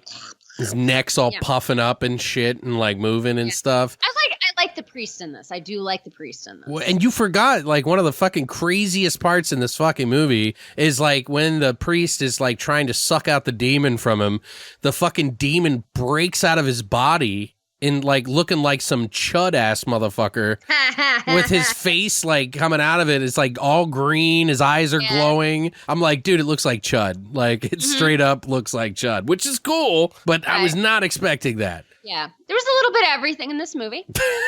I think we've figured that much out. Yeah. Oh man. Yeah, that one was a lot of people I was talking to because I posted a video of Amityville like when I first started the first movie, and I posted the intro because I love the music, and people were like, "Yeah, I didn't even like the first one." A lot of people like this one. Yeah, they love this one more than they do other ones. And it's not to say that I don't. Like, it's hard for me to rate because I have a passion for the first one in the scary sense. So, like, the first one's the scary one. Like, the legitimate, like, classic horror movie. The second one is... It's like balls to the wall. Right, and it tickles my little fucking so bad it's good balls. And I love that, you know, because I love ball tickling. No, I'm kidding. I'm sorry. No, he does, but we all love our horror balls to be tickled. Right. But you know what I mean? Yeah. It's... No, okay. He's like, I'm editing. Oh my God. No, this one had all of those like elements of things that do make this so bad it's good. You know, just like the fact that we could sit here and laugh. The Pee-wee's Playhouse thing. I'm never going to watch this one the same again, by the way. Yeah.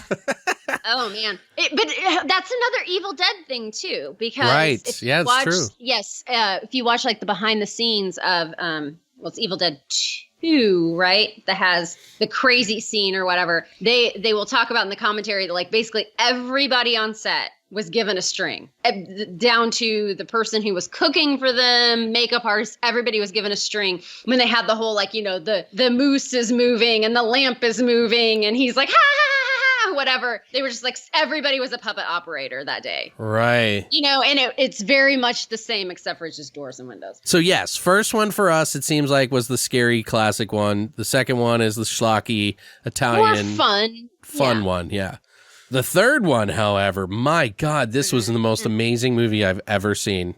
I'm just kidding. But just to clarify that I can at least say for myself that my opinions of this movie were not formed by the fact that I was watching it very quickly in between different things. It was more of I was procrastinating because, yes, I have seen this before and I was not looking forward to it. Gotcha. Okay. Well, Amityville 3D. Double D. They should have made a fourth one. That's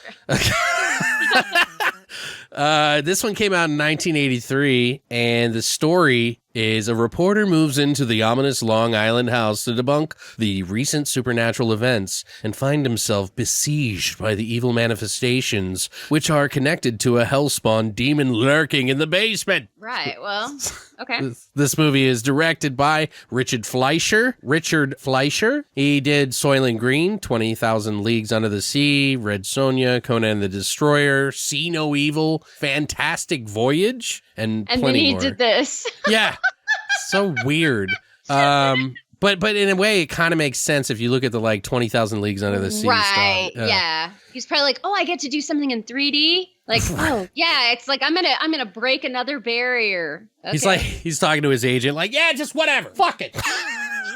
I want to get a new boat.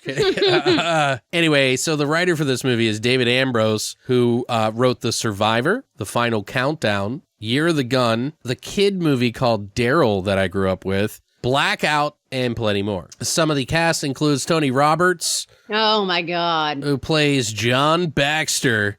He was in Serpico, Dirty Dancing, Law and Order TV show for a long time, Popcorn, the movie, 18 Again, the movie, and plenty more. He's the guy with curly hair and a really weird generic face that you know him. He looks like a talk show host. I don't know. He's got a nice, like, his hair is nice. Like, I don't know about you. Man. All right. Go on.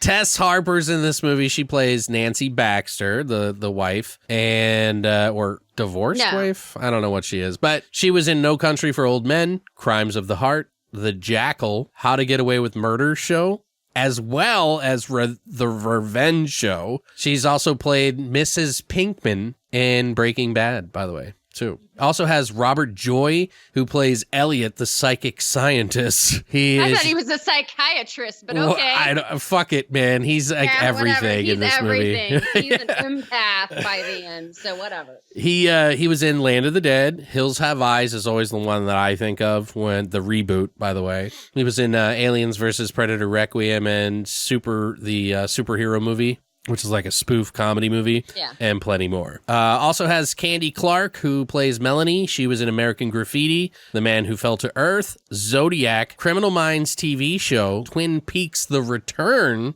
TV show, Buffy the Vampire Slayer, The Blob from 1988. She was the lady in the restaurant who was going to go on the date with the sheriff, who gets fucking blown up in the telephone.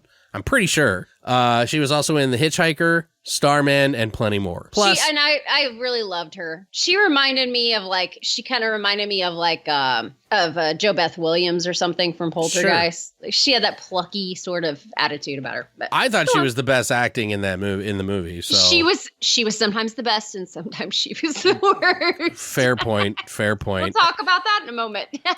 Also, we have a weird kind of like two moments in the film where we get Meg Ryan, who plays the daughter's best friend, Lisa. She plays the most straightforward character in this movie. Terrible. Like she plays like the 80s trope person of like, okay, we're gonna summon this motherfucker. Right, yeah. You have Lori Loughlin, who plays Suzanne, the daughter of the two people. She's obviously from Full House, the Aunt Becky. Aunt Becky, who's like trying to get her kids into college and all that stuff. But I'm okay. She got arrested. That's why. Or did she get fined and arrested? I don't even know. I don't know. Felicity Huffman's the one who's in big, deep trouble in that one. But anyway. This movie had a budget of $6 million, made 6.3 domestically. What did you think of this movie? I did not think a lot of this movie. I will say, as I said before, if this had not been linked to Amityville, I might have been a little bit more into it. I'm not sure. It's pretty bad. It kind of is all over the place. Tony Roberts, I cannot stand that guy. I mean, I'm sure he's a lovely person, but I just cannot stand him like in this or most roles that he plays. Most of the people in this are weird caricatures. Strangely, I thought Lori Loughlin was the most likable one. I like her. This is the same kind of time she was doing the Bad Kids. Is that what that's called? Stater. Yeah, I might be wrong on the title on that, but she was what you mean, very, very, very likable. And in Meg Ryan, this is like right before I think she started doing like As the World Turns and that kind of stuff. But yeah, this all the way around was messy. I messaged you in the middle of it, and I'm like, where the fuck is the 3D in this? Yeah. And they were very, like you can usually watch a horror, especially because that's where 3D, this point in time, would have been used. And it wasn't always used well, but and a lot of times it had nothing to do with the kills. It was just, random stuff. But I mean, I was like struggling, like, I don't think I saw something that I think would have been a 3D effect until maybe 40 minutes into the movie. They had a couple, but yeah, I think the flies was the first thing. Right, and that's the thing too. Let's see what I have here. Asterisk, windows and buzzing. Like that was it. They just like they show window and you'd hear buzzing. Like, and they never even really showed bugs. Mm-hmm. It was just there was the buzzing sound effect they just put in post, and that was supposed to be almost like your you know, right. Like, well, yeah, they've always used the fly in a lot of these movies for some reason. Well, in this one, they didn't really use the fly so much as they used a fly sound effect because apparently they. You didn't see the flies in this? Well, no, there were flies like the real turd. There was stuff. so many flies in this fucking movie. It was like they were like, okay, how many bags do we need? Well, one's normal. Well, let's get 10. It's like, whoa. I just felt like most of the time they were just like here. You just heard like the buzz, and it's like yes, okay. I'm telling you, yeah, that's horrific. If you're just sitting there and you just hear a fly behind you like buzzing, man, that right there is waterboarding. But some of the effects, and most of the effects were the practical ones were a little stiff. The CGI ones were very early in the game. I kind of suffered through this a little bit. I'm gonna give this a 4. I'm just going to put a number on it and let's just go. What did you think of it? I'm giving it a 4. Well, aside from it having so many flies, it needed a hell of a lot more, in my opinion. It's like totally played straight, but it's so fucking boring. Yes. Like there is zero atmosphere. Right, because the house is just a house. It really is. I mean, Lori Loughlin even says that to Meg Ryan. It's like, see, it's just a house. And it's like, yeah, exactly. That's the way it totally feels the whole time. Yeah, it really is just void of that. It's like almost like they were like, okay, 2 went too far, guys. We got to cut it back. Let's take it back to the original. Let's try to do it like, get the imagination going. But the people who did it had no clue what they were doing. I'm sorry to say, unfortunately, it just did not hit that mark. It had all this 3D crap that was randomly thrown in, which always cheeses it up. The opening title. Right. 3D has come a long way. It has. This was the second wave of 3D that did not quite go so well. Right. But yeah, those title credits, I was like, oh my God, how can I take this seriously? And the movie, like you said, the acting, it's okay. I thought Candy Clark was actually pretty good in some moments. She plays Melanie, the best friend who seems like a love interest most of the movie anyway. But other than that, everyone has sort of better than average acting sometimes, and then other times it's really terrible. When I realized who directed it after I watched it, I was like, oh, okay, well, this kind of makes sense. Like, if you look at it as like a 20,000 Leagues Under the Sea kind of movie, you understand that it was never going to be horror to begin with. Do you know what I mean? Like, I don't know how to explain that in the best way possible, because I am a fan of Red Sonja. I am a fan of Conan the Destroyer, but it is nothing like that. Not the genre. Yeah, I do get that. The fact that it went for a PG rating, like, really? Like, I just don't understand that. Yeah, it's a little early. This is the time where people are trying to ramp up. Like this is 83. People are trying to push the envelope, not get yourself back to. This is probably when they were trying to grab onto the like children audience or something like that. So they were like probably like the poltergeisty kind of thing. Right. Yeah. Right. That works. It does have a couple of decent scenes in it, though. Like, nothing fantastic, just kind of okay. I also noticed that they sort of grabbed onto the, like, demon from the second movie, too, which I thought was odd. But oddly, it is actually one of the better parts of the movie, I guess. Yeah. But there really isn't any scares to be had here, guys. So there's no atmosphere, just blah, which is pretty sad to see, considering, there's something redeeming out of, like, 2 and definitely 1. So I'd say this movie is pretty average if it was just not so damn boring. So I would probably give it around a 4.5, maybe a 5 at most, if I thought about it. But I really wasn't really interested, and I don't feel like watching it again anytime soon. No. So it's just kind of like a speed bump in the road of the franchise, honestly. So I think the next movie was better than this too. So well, and this movie was made, and then they didn't make another one until like the 2000s because it was 90s. Oh, was it? Well, yeah, this one did not. Tons. This one did not do well, and they knew it did not do do. Like, not even just like financially. I mean, so if we're getting into the movie itself now, I do like the beginning where they have a seance. They're, like trying to channel their dead kid or whatever. And you see that like floating orb and like, you're like, no, Mm-hmm. But then it turns out that they're trying to make these people, they're trying to expose them as being fakes. And then you're like, oh, okay, cool. Okay. Yeah, because it was really cheesy. It was really cheesy. And I was like, oh, I didn't remember that whole thing. But yeah, they're exposing them. And it's like, okay, that whole like sequence of it, that was cool. Like, I liked that. Like, let's just turn it on its side. Now, this is actually based on some guy who was a reporter who bought the house, who was he was cynical about what happened there or whatever. But like, I think that's as far as it goes. Hopefully his daughter did not drown. But yeah, so yeah, he's got the wife who they're like in the middle of a divorce or whatever. And he buys this huge house and it's just like, okay. But he has no emotion in this entire movie. His like best friend, coworker, she's in an accident. And like, he doesn't even fucking flinch. His daughter is dead on the shore. He still is like, yeah, I need to tell you something about Susan. You know, I mean, I think the mom does a really good job. Well, he does freak out at that one part. He's like, oh, God, Susan, no. Oh, Susan, no. And then they try to resuscitate her. For like 2 seconds. And then he's just like hugging her. And it's like, he had like no. That's just what men do. No, I'm kidding. That's right. And like my kid said.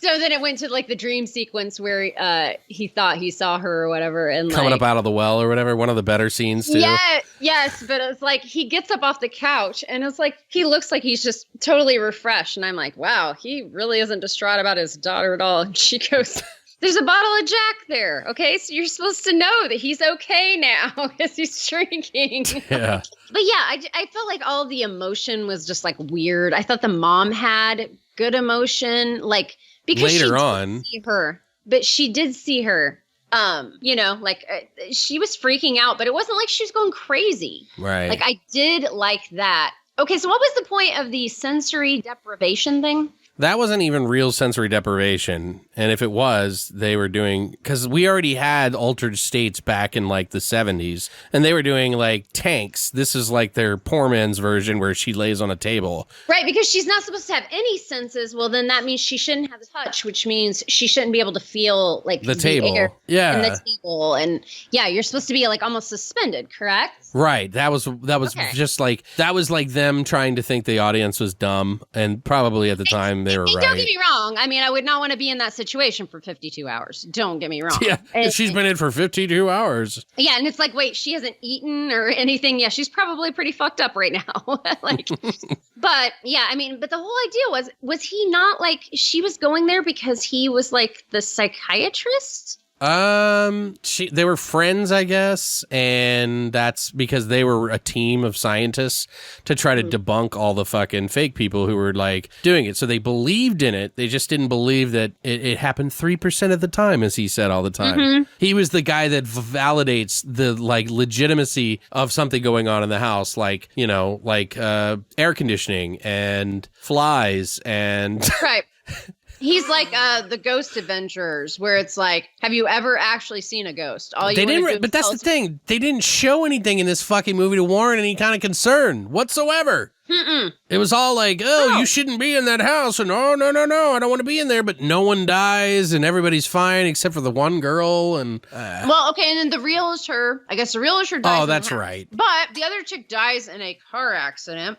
And the daughter dies in a drowning accident. That's right. It's like they're not even in the house. It's because they touched the house. It's a dirty house. Who fucking cares? Like, yeah.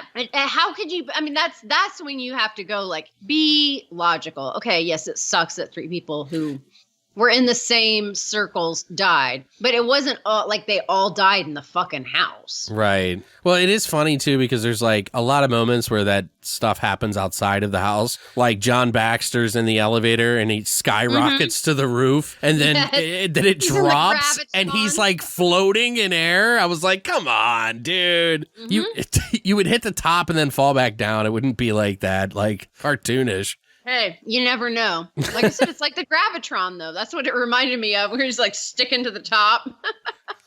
There was this scene, by the way, I got to mention this. There was a scene where cold air blows up from the basement stairs and pushing Melanie up against the wall. Mm-hmm. Apparently that scene was done with wax. Wax, yes. I saw yeah, that. like what the fuck? They were shooting wax at her into her mouth and eyes and face. That's why she turns halfway through that whole scene. Because she's just like getting it all in her face. She said that she spent like, I think it was like hours or, you know, she said it took her a long time. She used Tide to get it out of her hair. She used detergent. Yeah. Like you couldn't just get some kind of fake frost. I mean, you can make fake snow, fake frost. Come on. Also, it might be cold, but it does come out of your hair. Yeah, I've never, I mean, I guess I did use wax when I had a mohawk a little bit, but it didn't work as well. So, so this movie was shot in Mexico, by the way, and yes.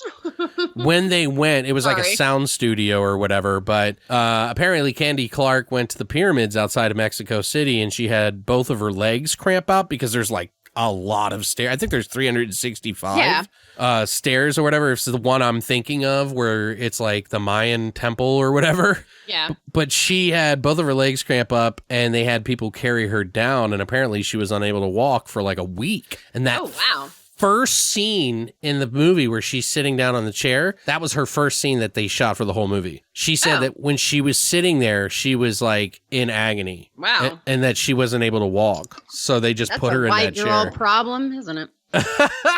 She's like, where's my caviar, Frank? Right. They're like, really, seriously, do we have to put this in the contract too? Will not walk up pyramid stairs while in Mexico. Yeah, it seems weird. Like, I don't know. Maybe, I don't know. Both of your legs cramp up? I don't know. And that's a tourist spot. So, like... Yeah. Yeah. But she said that's what happened. I'll take her word on it. I mean, weird things happen. Yeah, I'm not exactly in the best of shape, so I mean, I could probably see myself. Yeah, but I mean, how many people go visit that every year, every day? Right. You know, and they're just fine. I mean, she wasn't exactly like, Anyway, whatever. You mentioned that one scene. I got to mention this scene is the one where Melanie burns to death when she loses control of the car.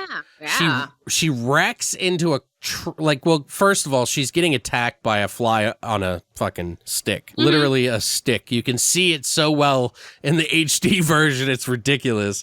But it's like buzzing around. She's like, oh my God. And then all of a sudden the car takes control like they did in the first one. Because the priest. Yeah, the priest lost control in the car in the first one. But she wrecks into the back of a pipe. You see the pipe come through the window. Right, the first 3D thing that I figured out. Like real 3D, other than the flashlight one. They had one. Mm-hmm. But it comes through, and then it misses her head, of course, and then the book catches fire on her passenger seat. And then her, which was really funny to me. And she's like, oh my God. And the whole car is fine. The interior's fine. There's nothing burnt in the car. And then all of a sudden, like some guy comes to the car and she's just like a fucking skeleton. She's a skeleton and she comes back to life and like just is like jumps at the screen. Spirit Halloween. Woo! Yeah. I mean, and I get it because then like the car, totally burns. So it's like, somehow a ruse, like the demon was like, okay, we're just going to play it cool till somebody comes along. Okay. Yeah, let's not ruin the car, demons. Friends, come on. We got a nice car here. Yeah. Then the other scene I want to mention is there's two. One minor one. The CHUD demon comes again from the well for the guy the psychic scientist and spits fire on the fucking psychic's face, and he's like, oh, that was cool though. I actually kind of like that. CHUD fire. Woo! Yeah, CHUD 4 Amityville 3D. Yeah.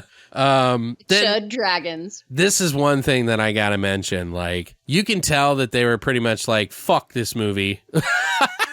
They explode the house at the very end. And the one thing that this movie which did, is probably the best part. right? Like finally, it's fucking gone. Like they're like, fuck it, we're not. This is it, no more. Right. And then 24 movies later, there really is almost like 24. There's like 1, 2. Wow. Yeah, there's so many, like you said, I mean, and there's so many like unofficial ones and documentaries and everything. I mean, anything, there's a ton of stuff with just the name Amityville on there that's not all. It's an empire, guys. It's an empire. It's not a franchise. It is an empire. There you go.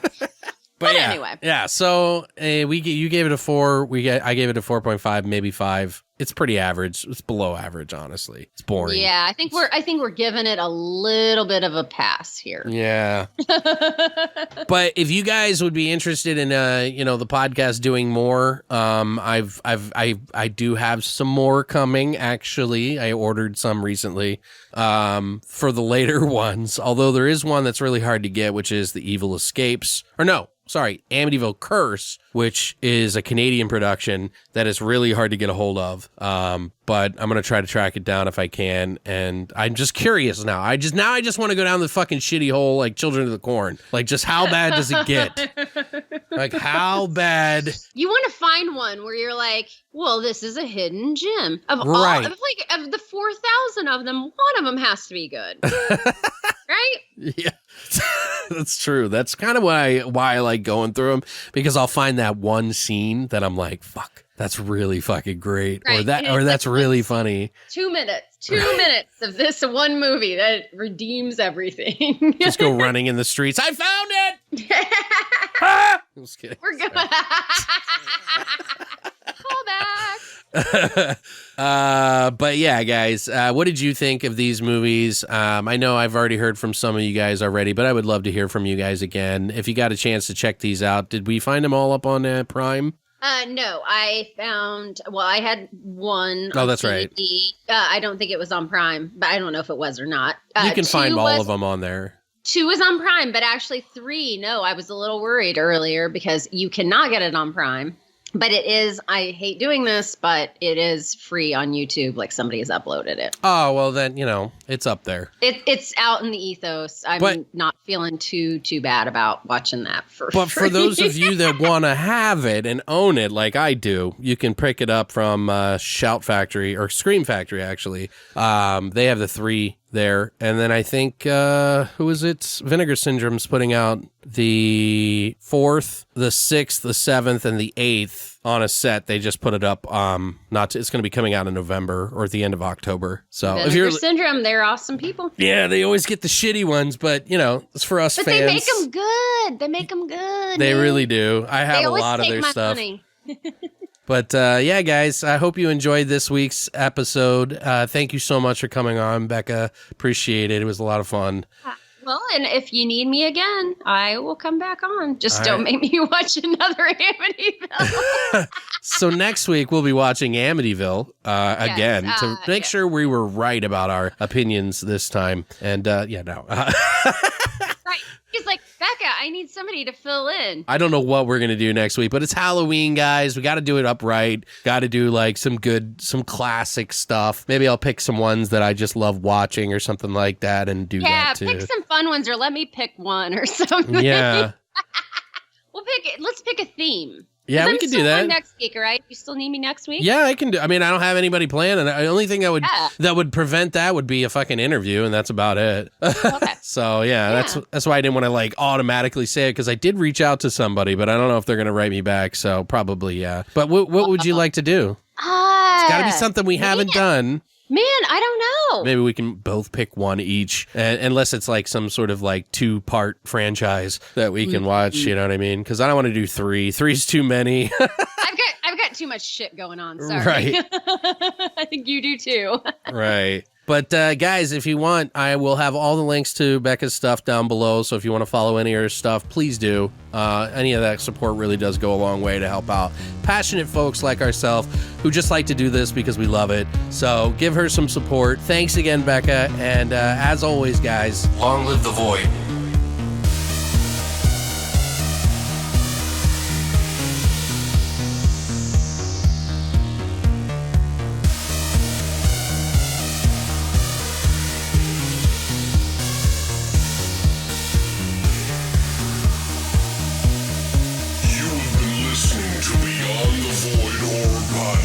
to an